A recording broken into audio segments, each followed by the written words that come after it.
నిషాన్ ఘాట్లో విద్యుత్ సౌకర్యం ఎలక్ట్రిసిటీ ఎస్సీ కార్యాలయం ముంగట నిషాన్ ఘాట్లో కరెంట్ సౌకర్యం కల్పించాలని చెప్పేసి నిరసన ధర్నా చేపట్టడం జరుగుతుంది.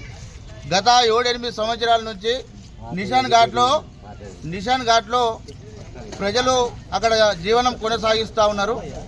ఇలా ఎలక్షన్ సమయంలో ప్రతి నాయకుడు మేము అది చేస్తాం ఇది చేస్తామని ప్రతి మూలకు పోయి హామీలు ఇస్తారు, కానీ ఇలా గెలిచిన తర్వాత ఏ మూలకు పోకుండా ప్రజలను పట్టించుకోవడం లేదు. కాబట్టి వెంటనే గత ప్రభుత్వంలో ఎన్నో పోరాటాలు చేసినప్పటికీ కూడా ఆ ప్రభుత్వం పట్టించుకోకపోవడంతో ఈ ప్రభుత్వంను గెలిపించిన ప్రజలు ఇప్పటికైనా ప్రజాపాలన అని చెప్తున్నటువంటి కాంగ్రెస్ ప్రభుత్వం రేవంత్ రెడ్డి సర్కార్ గారు వెంటనే నిషాన్ ఘాట్లో కరెంటు సదుపాయము, అలాగే కనీస సౌకర్యాలు, రోడ్లు కానీ నీళ్లు కానీ ఏదైతే ఇలా 76 సంవత్సరాల స్వతంత్ర భారతదేశంలో ఈరోజు కూడా ఇలా కరెంటు లేని పరిస్థితి ఇలా నిషాన్ ఘాటు ప్రజలు ఎదుర్కొంటూ ఉన్నారు. కాబట్టి ఈరోజు సిపిఐ పార్టీ ఆదిలాబాద్ జిల్లా సమితి తరఫు నుండి ఎస్సీ గారికి రిప్రజెంటేషన్ ఇస్తా ఉన్నాం. వెంటనే అక్కడ కరెంటు సౌకర్యం కల్పించి ప్రజలను ఆదుకోవాలని తెలియజేస్తా ఉన్నాం.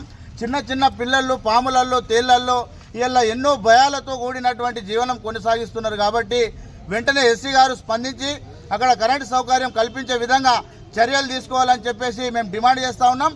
లేని పక్షంలో రానున్న రోజులలో పెద్ద ఎత్తున పోరాటాలు చేయడానికి సిపిఐ పార్టీ ఆదిలాబాద్ జిల్లా సమితి సిద్ధంగా ఉన్నదని మేము అధికారులకు విజ్ఞప్తి చేస్తా ఉన్నాం.